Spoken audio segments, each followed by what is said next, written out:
नमस्कार मित्रों, स्वागत करते हूँ आप सभी का आपके अपने YouTube channel smart study classes 77 पर। मित्रों, हमारा ये जो गोदान उपन्यास है वह आखिरी छोर पर है। यह 21वां भाग है। इसके पहले के 20 भाग आप देख लीजिए। एक भाग 22 आएगा और आपका यह गोदान जो है वो संपूर्ण हो जाएगा। तो तैयारी करते रहिए, हमारे साथ चलते रहिए। इसके बाद हम कोई नया उपन्यास लेकर के आते हैं जो कि आपके पाठ्यक्रम में शामिल है। इसके साथ ही साथ आप और यूनिट की भी पढ़ाई करते रहिए, क्योंकि ये उपन्यास जो हैं बहुत बड़े बड़े हैं। तो मैं सोच रही थी जो बड़े बड़े उपन्यास है पहले उनको ख़त्म कर दो, फिर छोटे वालों को हम जल्दी से निपटा लेंगे। तो चलिए आज हम प्रारंभ करते हैं। कहाँ तक हम लोग पहुँच चुके हैं देखते हैं। पिछले भाग में आपने देखा कि जो राय साहब हैं वह अपने बेटे का विवाह करना चाहते हैं राजा साहब की बेटी के साथ। राजा साहब खुद ही शादी का प्रस्ताव भेजते हैं, लेकिन जो राय साहब का बेटा है वह इस बात को नहीं मानता है और दोनों पिता और पुत्र में बहस हो रही है। राय साहब ने बड़ी नम्रता से समझाया, बेटा तुम आदर्शवाद के पीछे अपने पैरों में कुल्हाड़ी मार रहे हो। यह संबंध समाज में तुम्हारा स्थान कितना ऊंचा कर देगा, कुछ तुमने सोचा है?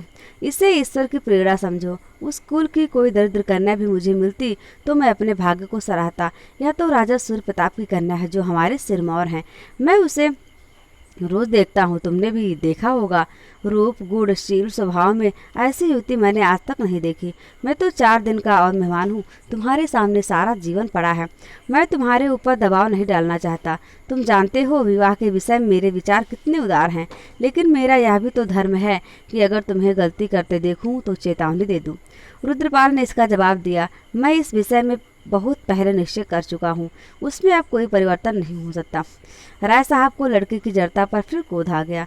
गरज कर बोले, मालूम होता है तुम्हारा सिर फिर गया है। आकर मुझसे मिलो, विलम्ब न करना। मैं राजा साहब को जवान दे चुका हूँ। रुद्रपाल ने जवाब दिया, खेद है, अभी मुझे अवकाश नहीं है। दूसरे दिन राय साहब खुद आ गए। दोनों अपने अस्त्रों शस्त्रों से सुसज्जित खड़े थे। एक ओर संपूर्ण जीवन का मजा हुआ अनुभव था, समझौतों से भरा हुआ। दूसरी ओर कच्चा आदर्शवाद था, जिद्दी दंड और निर्मम। राय साहब ने सीधे मन पर आघात किया। मैं जानना चाहता हूँ वह कौन लड़की है। रुद्रपाल ने अचल भाव से कहा, अगर आप इतने उत्सुक हैं तो सुनिए, वह मालती देवी की बहन सरोज है। राय साहब आहत होकर गिर पड़े। अच्छा, वाह, आपने तो सरोज को देखा होगा। खूब देखा है।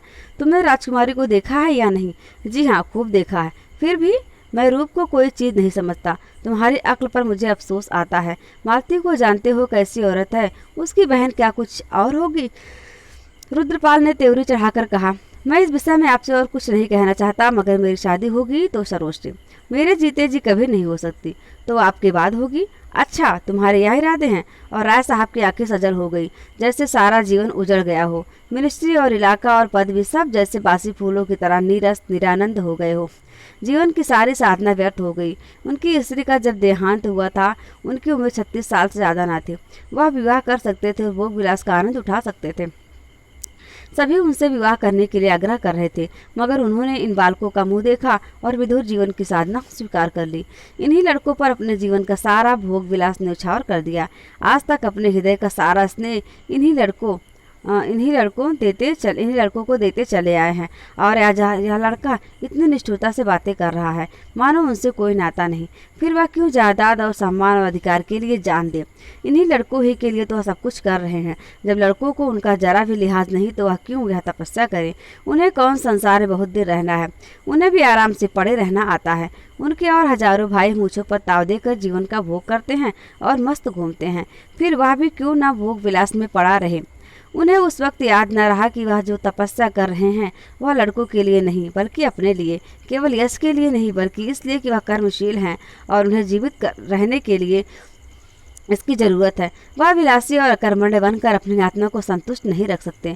उन्हें मालूम नहीं कि कुछ लोगों की प्रकृति ही ऐसी होती है कि विलास का अपाहिजपन स्वीकार ही नहीं कर सकते।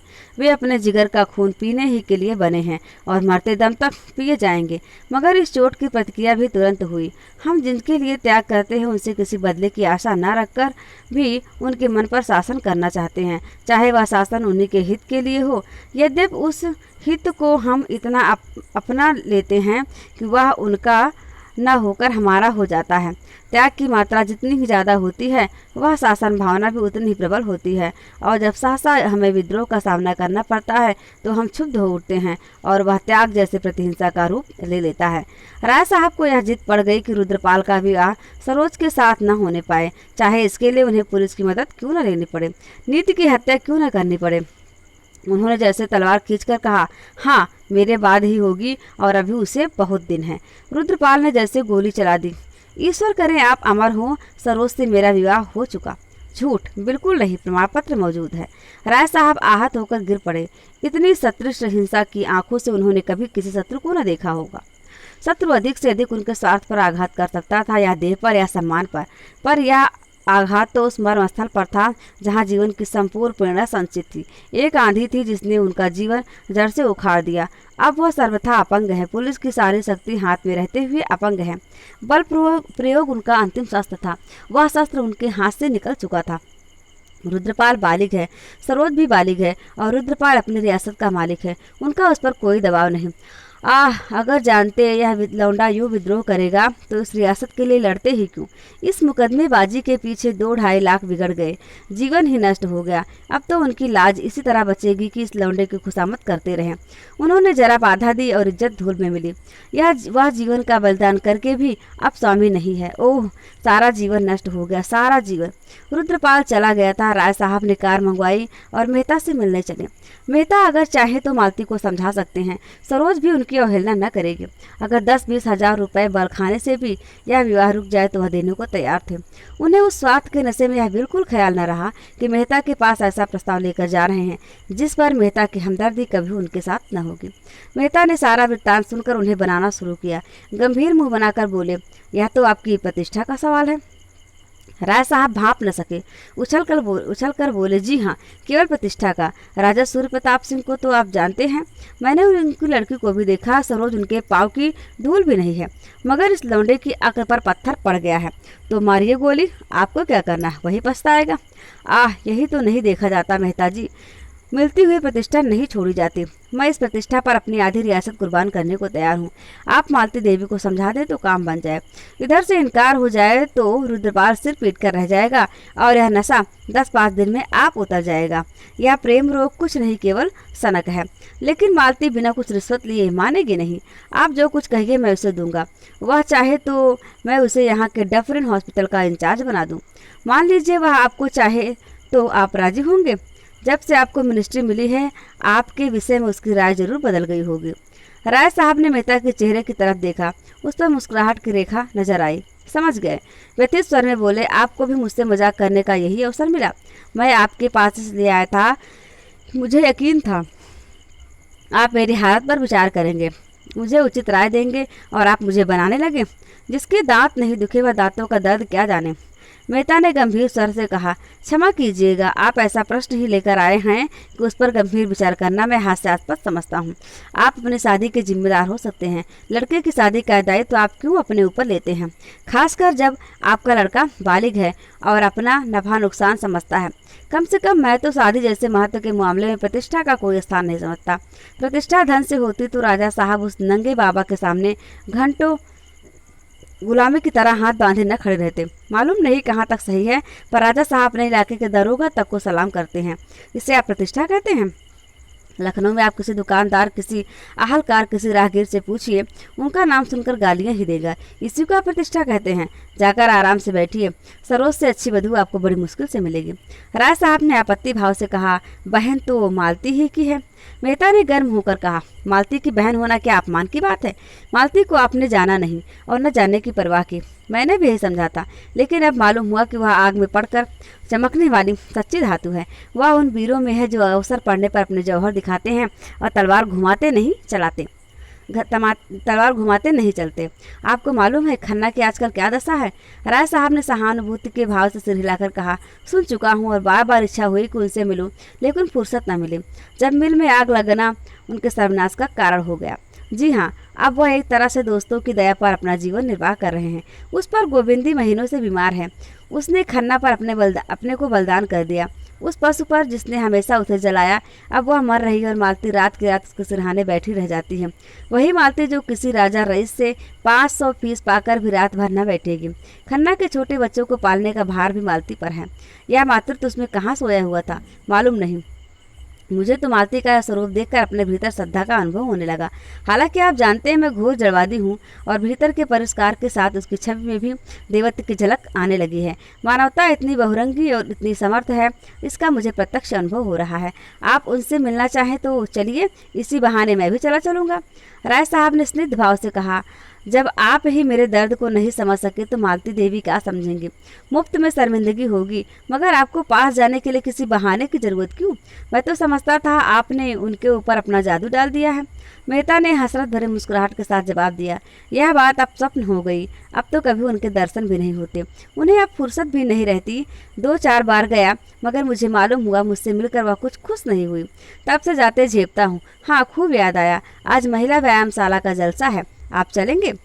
राय साहब ने बेदिली के साथ कहा, जी नहीं, मुझे फुर्सत नहीं। मुझे तो यह चिंता सवार है कि राजा साहब को क्या जवाब दूं।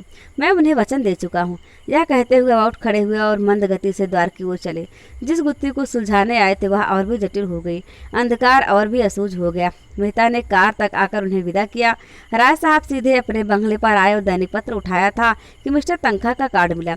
तनखा से उन्हें घृणा थी और उनका मुंह भी न देखना चाहते थे, लेकिन उस वक्त मन की दुर्बल दशा में उन्हें किसी हमदर्द की तलाश थी और जो कुछ न कर सके पर उनके मनोभावों से सहानुभूति तो करे।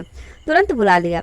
तनखा पांव दबाते हुए रोनी सूरत लेकर कमरे में दाखिल हुए और जमीन पर झुककर सलाम करते हुए बोले, मैं तो हुजूर के दर्शन करने नैनीताल जा रहा था, सौभाग्य से यही दर्शन हो गए। हुजूर का मिजाज तो अच्छा है। इसके बाद उन्होंने बड़ी लच्छेदार भाषा में अपने पिछले व्यवहार को बिल्कुल भूलकर राय साहब का यशोगान आरंभ किया।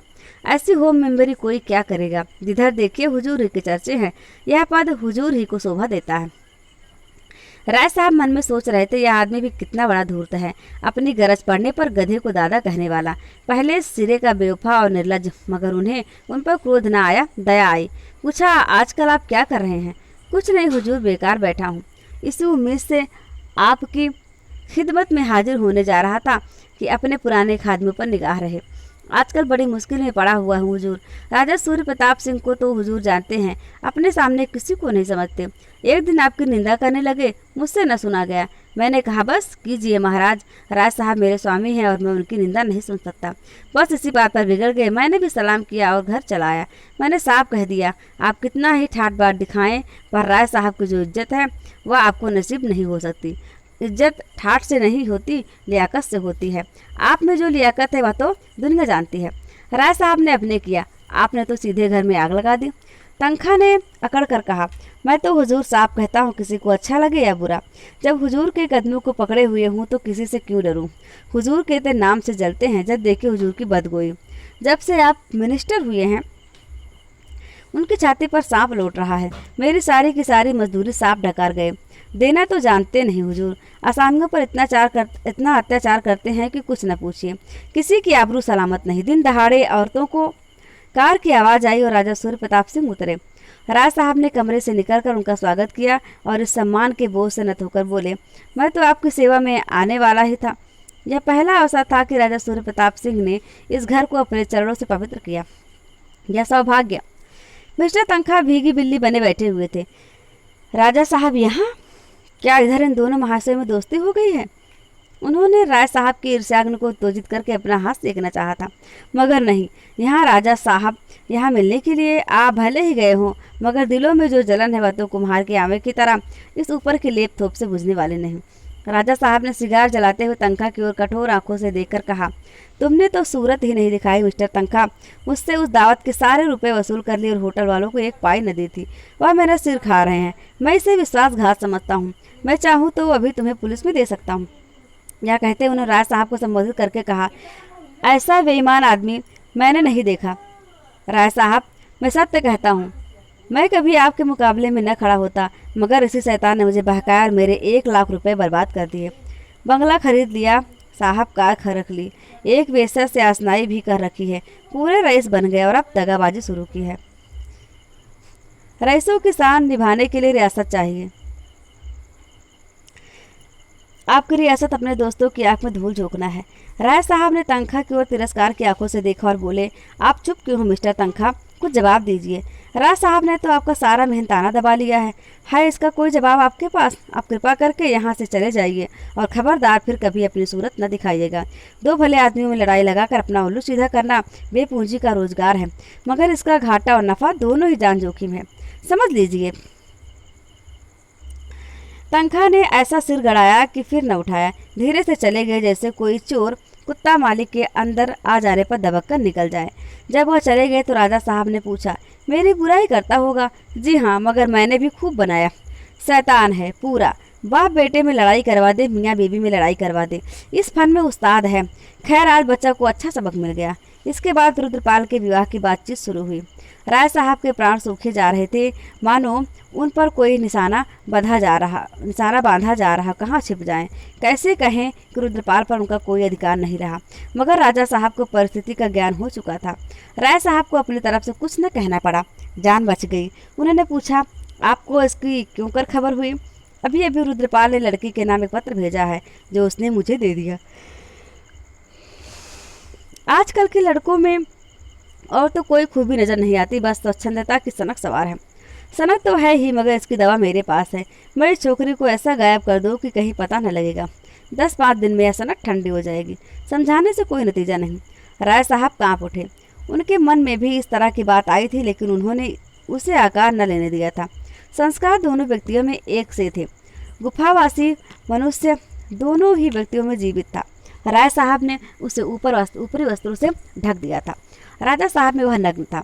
अपना बड़प्पन सिद्ध करने के उस अवसर को राय साहब न छोड़ सके। जैसे लज्जित होकर बोले, लेकिन अब 20वीं सदी है, 12वीं नहीं। रुद्रपाल के ऊपर इसकी क्या प्रतिक्रिया होगी मैं नहीं कह सकता, लेकिन मानवता की दृष्टि से। राजा साहब ने बात काट कर कहा, आप मानवता लिए फिरते हैं और यह नहीं देखते कि संसार में आज मनुष्य की पशुता ही उसकी मानवता पर विजय पा रही है। नहीं राष्ट्रों में लड़ाइयाँ क्यों होती, पंचायतों में मामले न तय हो जाते। जब तक मनुष्य रहेगा उसकी पशुता भी रहेगी। छोटी मोटी बहस छिड़ गई और विवाह के रूप में आकर अंत में वितंडा बन गई और राजा साहब नाराज होकर चले गए। दूसरे दिन राय साहब ने भी नैनीताल को प्रस्थान किया और उसके एक दिन बाद रुद्रपाल ने सरोज के साथ इंग्लैंड की राह ली। अब उनमें पिता पुत्र का नाता ना था, प्रतिद्वंदी हो गए थे। मिस्टर तनखा रुद्रपाल के सलाहकार और पैरोकार थे। उन्होंने रुद्रपाल की तरफ से राय साहब पर हिसाब पाने का दावा किया। राय साहब पर 10 लाख की डिग्री हो गई। उन्हें डिग्री का इतना दुख न हुआ जितना अपने अपमान का। अपमान से भी बढ़कर दुख था जीवन की संचित अभिलाषाओं के धूल में मिल जाने का, और सबसे बड़ा दुख था इस बात का कि अपने बेटे ने ही दगा दी। आज्ञाकारी पुत्र के पिता बनने का गौरव बड़ी निर्दयता के साथ उनके हाथ से छीन लिया गया था। मगर अभी शायद उनके दुख का प्याला भरा न था। जो कुछ कसर थी वह लड़की और दामाद के संबंध विच्छेद ने पूरी कर दी। साधारण हिंदू बालिकाओं की तरह मीनाक्षी भी बेजबान थी। बाप ने जिसके साथ ब्याह कर दिया उसके साथ चली गई, लेकिन स्त्री पुरुष में प्रेम न था। दिग्विजय सिंह अयास भी थे, शराबी भी। मीनाक्षी भीतर ही भीतर कुर्ती रहती थी, पुस्तकों और पत्रिकाओं से मन बहलाया करती थी। दिग्विजय की अवस्था तो 30 से अधिक न थी, पढ़ा लिखा भी था, मगर बड़ा मगरूर, अपने कुल प्रतिष्ठा की डींग मारने वाला, स्वभाव का निर्दयी और कृपा।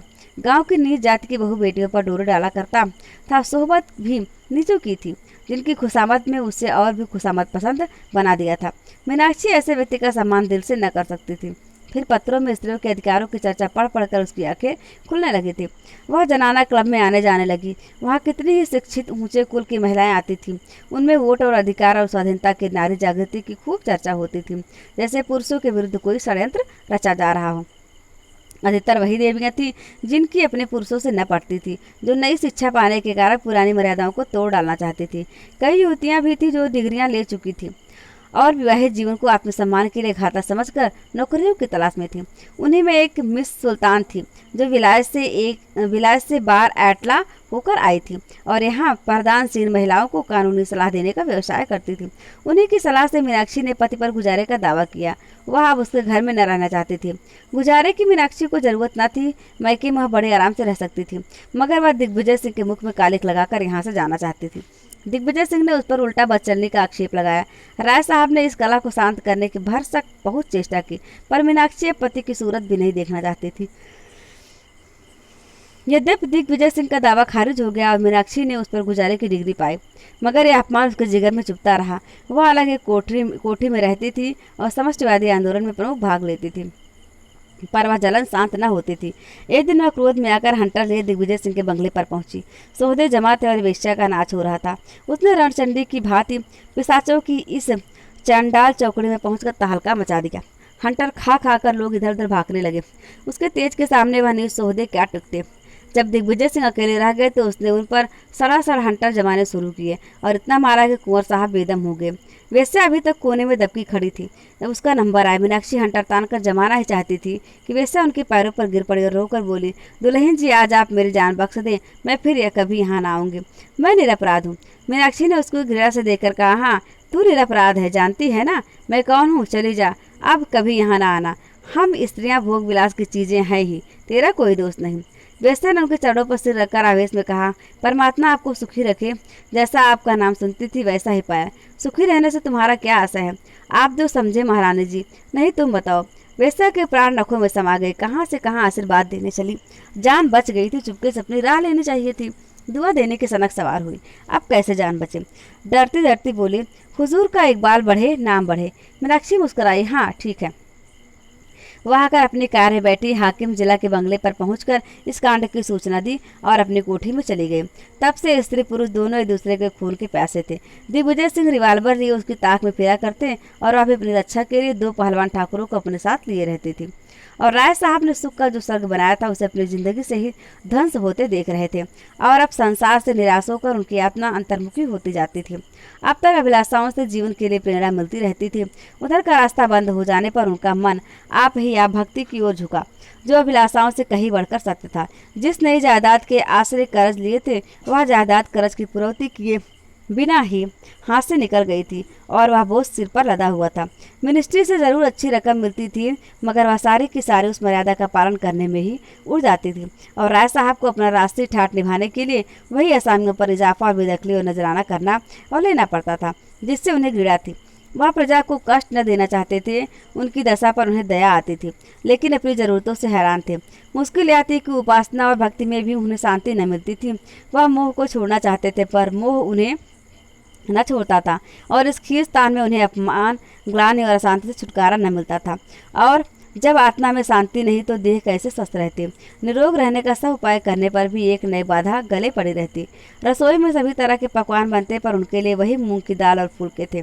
अपने और भाइयों को देखते थे जो उनसे भी ज़्यादा मकरूज, अपमानित और शोकग्रस्त थे, जिनके भोग विलास में ठाट बाट में किसी तरह कमी न थी, मगर इस तरह की बेहयाई उनके बस में न थी। उनके मन के ऊंचे संस्कारों का ध्वंस न हुआ था, पर पीड़ा, मक्कारी, निर्लज्जता और अत्याचार को वह ताल्लुकेदारी की शोभा और रोब दाब का नाम देकर अपने आत्मा को संतुष्ट न कर सकते थे और यही उनकी सबसे बड़ी हार थी। मिर्जा खुर्शीद ने अस्पताल से निकलकर एक नया काम शुरू कर दिया था। निश्चिंत बैठना उनके स्वभाव में न था। यह काम क्या था? नगर की वेश्याओं की एक नाटक मंडली बनाना। अपने अच्छे दिन में उन्होंने खूब अय्यासी की थी और इन दिनों अस्पताल के एकांत में घावों की पीड़ाएं सहते सहते उनकी आत्मा निष्ठावान हो गई थी। उस जीवन की याद करके उन्हें गहरी मनोव्यथा होती थी। उस वक्त अगर उन्हें समझ होती तो वह प्राणियों का कितना उपकार कर सकते थे, कितनों के शोक और दरिद्रता का भार हल्का कर सकते थे, मगर वह धन उन्होंने अय्याशी में उड़ाया। यह कोई नया आविष्कार नहीं है कि संकटों में ही हमारी आत्मा को जागृति मिलती है।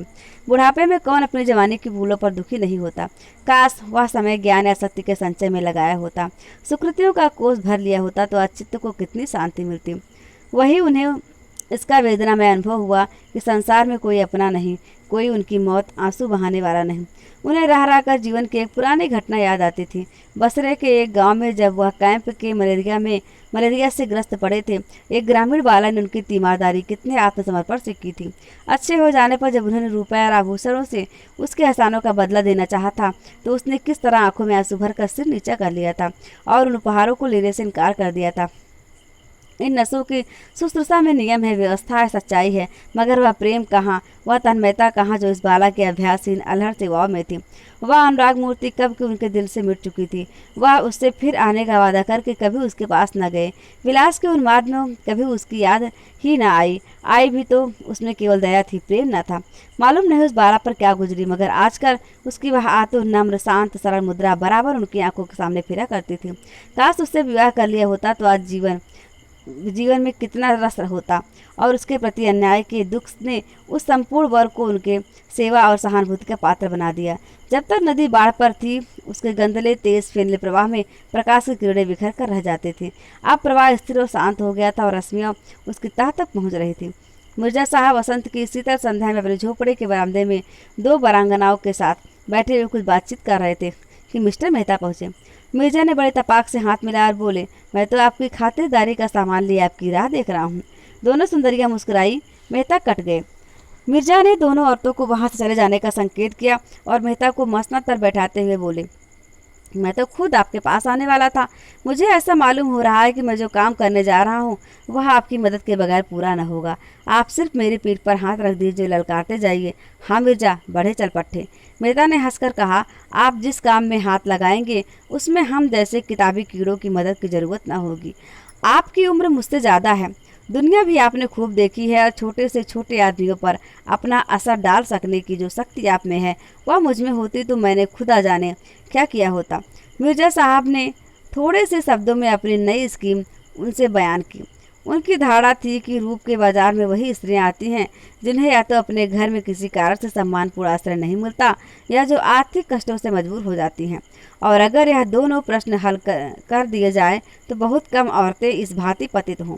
मेहता ने अन्य विचारवान सज्जनों की भांति इस प्रश्न पर काफ़ी विचार किया था और उनका ख्याल था कि मुख्यतः मन के संस्कार और भोग लालसा ही औरतों को इस ओर खींचती हैं। इसी बात पर दोनों मित्र बहस छिड़ गए। दोनों अपने अपने पक्ष पर अड़ गए। मेहता ने मुट्ठी बांधकर हवा में पटकते हुए कहा, आपने इस प्रश्न पर ठंडे दिल से गौर नहीं किया। रोजी के लिए और बहुत से जरिए हैं, मगर ऐश की भूख रोटियों से नहीं जाती। उसके लिए दुनिया के अच्छे से अच्छे पदार्थ चाहिए। जब तक समाज की व्यवस्था ऊपर से नीचे तक बदल न डाली जाए, इस तरह की मंडली से कोई फायदा न होगा। मिर्जा ने मूछें खड़ी की और मैं कहता हूँ वह महज रोजी का सवाल है। हाँ, सवाल सभी आदमियों के लिए एक सा नहीं है। मजदूर के लिए वह महज आटे दाल और एक फूस की झोपड़ी का सवाल है। एक वकील के लिए वह एक कार और बंगले और खिदमतगारों का सवाल है। आदमी महज रोटी नहीं चाहता और भी बहुत सी चीज़ें चाहता है। अगर औरतों के सामने भी वह प्रश्न तरह तरह की सूरतों में आता है तो उनका क्या कसूर है।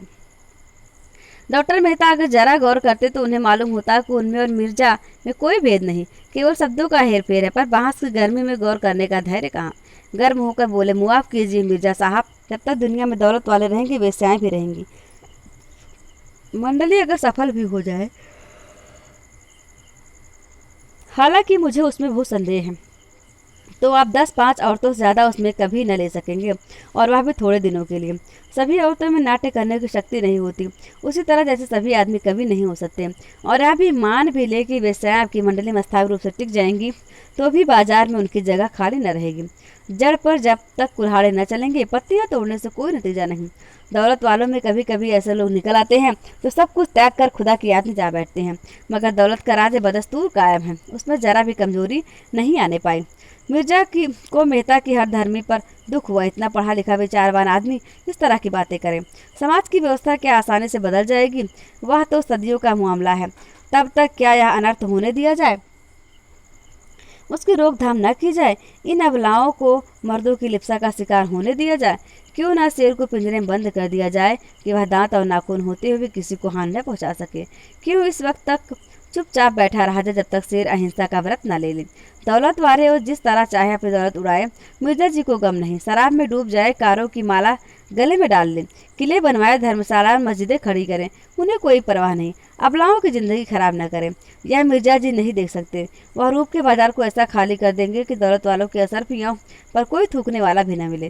क्या जिन दिनों शराब की दुकानों को पिकेटिंग होती थी, अच्छे अच्छे शराबी पानी पी पी कर दिल की आग नहीं बुझाते थे? मेहता ने मिर्जा की बेवकूफ़ी पर हंसकर कहा, आपको मालूम होना चाहिए कि दुनिया में ऐसे मुल्क भी हैं जहाँ वेश्याएं नहीं हैं, मगर अमीरों की दौलत वहाँ भी दिलचस्पियों के समान पैदा कर लेती है।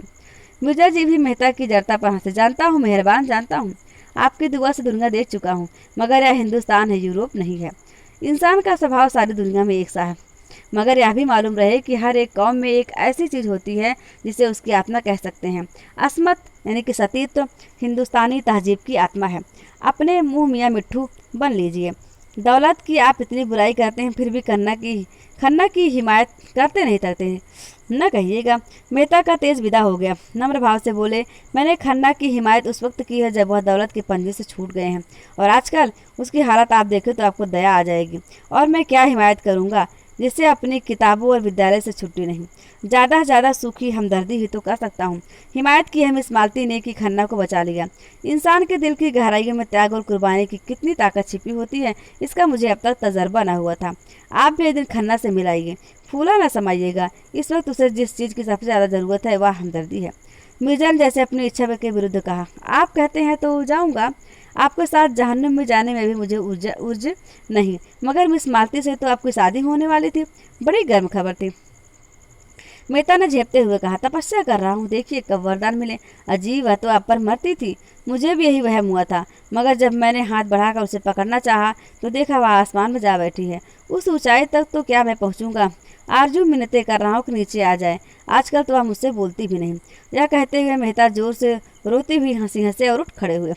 मिर्जा ने पूछा, अब फिर कब मुलाकात होगी। अब की आपको तकलीफ न करनी पड़ेगी। खन्ना के पास जाइएगा। जरूर जाऊंगा। मिर्जा ने खिड़की से मेहता को जाते देखा। चाल में वह तेजी न थी जैसे किसी चिंता में डूबे हुए हों। डॉक्टर मेहता परीक्षा से परीक्षार्थी हो गए हैं। मालती से दूर दूर रहकर उन्हें ऐसी शंका होने लगी है कि उसे खो न बैठे। कई महीनों से मालती उनके पास न आई थी, और जब विकल होकर उनके घर गए तो मुलाकात न हुई। जिन दिनों रुद्रपाल और सरोज का प्रेम कांड चलता रहा, तब तो मालती उनकी सलाह लेने प्राय 1-2 बार रोज आती थी, पर जब से दोनों इंग्लैंड चले गए थे उनका आना जाना बंद हो गया था। घर पर भी मुश्किल से मिलती थी। ऐसा मालूम होता था जैसे वह उनसे बसती है, जैसे बलपूर्वक अपने मन को उनकी ओर से हटा लेना चाहती है। जिस पुस्तक में वह इन दिनों लगे हुए थे वह आगे बढ़ने से इनकार कर रही थी, जैसे उनका मनोयोग लुप्त हो गया हो। गृह प्रबंध में तो वह कभी बहुत कुशल न थे। सब मिलकर 1000 रुपये से अधिक महीने में कमा लेते थे, मगर बचत एक ढेले की भी न होती थी। रोटी दाल खाने के सिवा और कुछ हाथ न था। तकल्लुफ अगर कुछ था तो वह उनकी कार थी, जिसे वह खुद ड्राइव करते थे। कुछ रुपए किताबों में उड़ जाते थे, कुछ चंदों में, कुछ गरीब छात्रों की परवरिश में, और अपने बाकी सजावट में, जिससे उन्हें इश्क सा था। तरह तरह के पौधे वनस्पतियां विदेशों से महंगे दामों में मंगाना, उनको पालना, यही उनका मानसिक चटोरापन था, या इसे दिमागी अयासी कहें। मगर इधर कई महीनों से उस बगीचे की ओर से भी वह कुछ विरक्त से हो रहे थे, और घर का इंतजाम और भी बदतर हो गया था।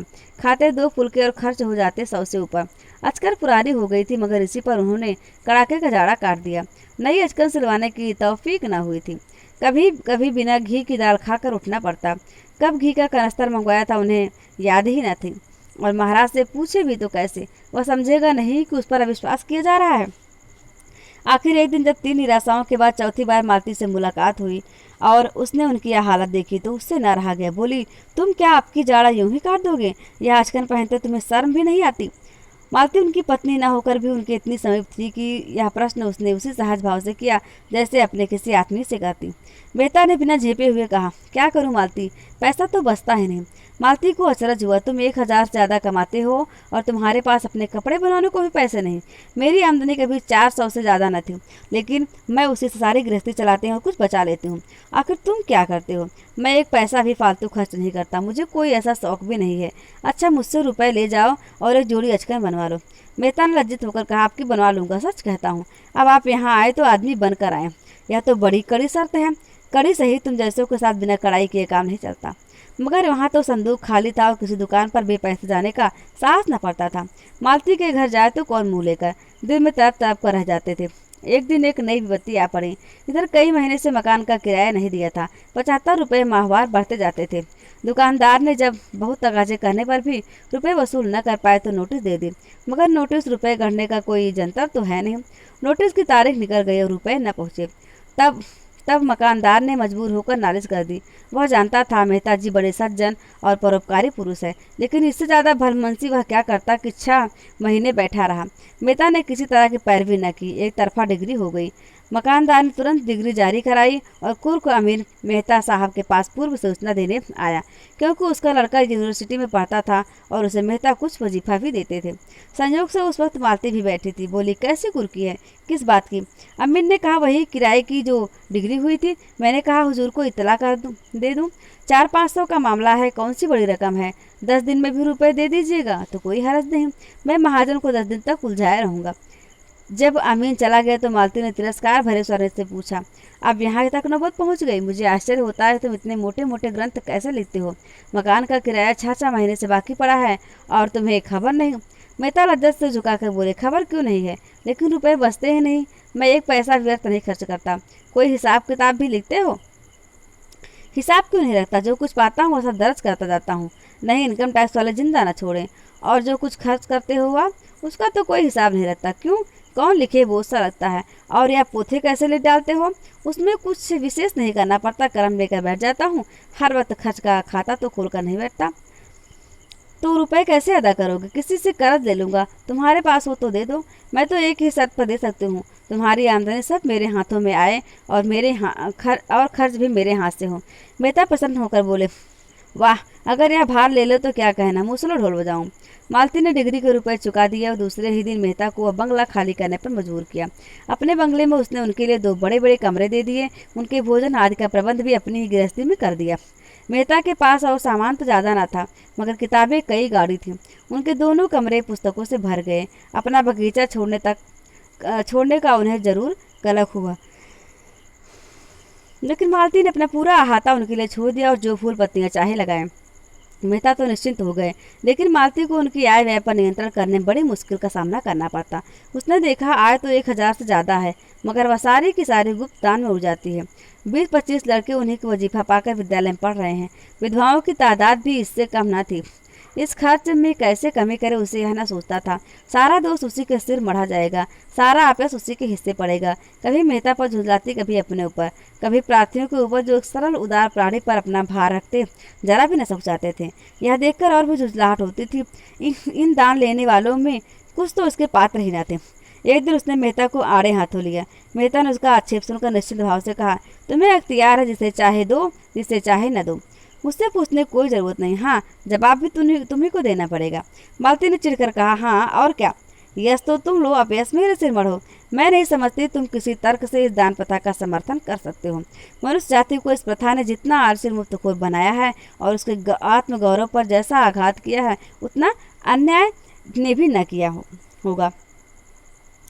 बल्कि मेरे ख्याल में अन्याय ने मनुष्य जाति में विद्रोह की भावना उत्पन्न करके समाज का बड़ा उपकार किया है। मेहता ने स्वीकार किया, मेरे भी यही ख्याल है। तुम्हारा यह ख्याल नहीं है? नहीं मालती, मैं सच कहता हूँ। तो विचार और व्यवहार में इतना भेद क्यों? मालती ने तीसरे महीने बहुतों को निराश किया, किसी को साफ जवाब दिया, किसी से मजबूरी जताई, किसी को फजीहत की। मिस्टर मेहता का बजट तो धीरे धीरे ठीक हो गया, मगर इससे उनको एक प्रकार की ग्लानि हुई। मालती ने जब तीसरे महीने में 300 की बचत दिखाई तब वह उनसे कुछ बोले नहीं, मगर उनकी दृष्टि में उनका गौरव कुछ कम अवश्य हो गया। नारी में दान और त्याग होना चाहिए, उसकी यही सबसे बड़ी विभूति है। इसी आधार पर समाज का भवन खड़ा है। बड़े बुद्धि को आवश्यक बुराई ही समझते थे। जिस दिन मेहता की अचकने बनकर आई और नई घड़ी आई, वह संकोच के मारे कई दिन बाहर न निकले। आत्मसेवा से बड़ा उनकी नज़र में दूसरा अपराध न था। मगर रहस्य की बात यह थी कि मालती उनकी तो लेखे डोढ़े में कसकर बांधना चाहती थी। उनके धन दान के द्वार बंद कर देना चाहती थी, पर खुद जीवन दान देने में अपने समय और सदाशयता को दोनों हाथों से लुटाती थी। अमीरों के घर तो वह बिना फीस लेने जाती थी, लेकिन गरीबों को मुफ्त देखती थी, मुफ्त दवा भी देती थी। दोनों में अंतर इतना ही था कि मालती घर की भी थी और बाहर की भी। मेहता केवल बाहर के थे, घर उनके लिए न था। निजत दोनों मिटाना चाहते थे। मेहता का रास्ता साफ था, उन पर अपनी जान के सिवा और कोई जिम्मेदारी न थी। मालती का रास्ता कठिन था, उस पर दायित्व था, बंधन था जिसे वह तोड़ न सकती थी, न तोड़ना चाहती थी। उस बंधन में ही उसे जीवन की प्रेरणा मिलती थी। उसे अब मेहता को समीप से देखकर यह अनुभव हो रहा था, वह खुले जंगल में विचरने वाले जीव को पिंजरे में बंद नहीं कर सकती, और बंद कर देगी तो वह काटने और नोचने दौड़ेगा। पिंजरे में सब तरह का सुख मिलने पर भी उसके प्राण सदैव जंगल के लिए ही तड़पते रहेंगे। मित्रों, आज हम यहीं तक पढ़ते हैं। इसके जो आगे का भाग होगा वो अंतिम भाग होगा और भाग 22 में पढ़ेंगे। तो आप लोग इंतज़ार करते रहिए आखिरी भाग का, और मुझे उम्मीद है कि आपको बहुत ज़्यादा पसंद आया होगा यह उपन्यास। तो आप इसे पढ़ते रहिए, अच्छी तरीके से याद करते रहिए। हम मिलते हैं आपसे अगले क्लास में। तब तक के लिए आप स्वस्थ रहिए, मस्त रहिए, अपना और अपनों का ख्याल रखिए। नमस्कार, जय हिंद, जय भारत।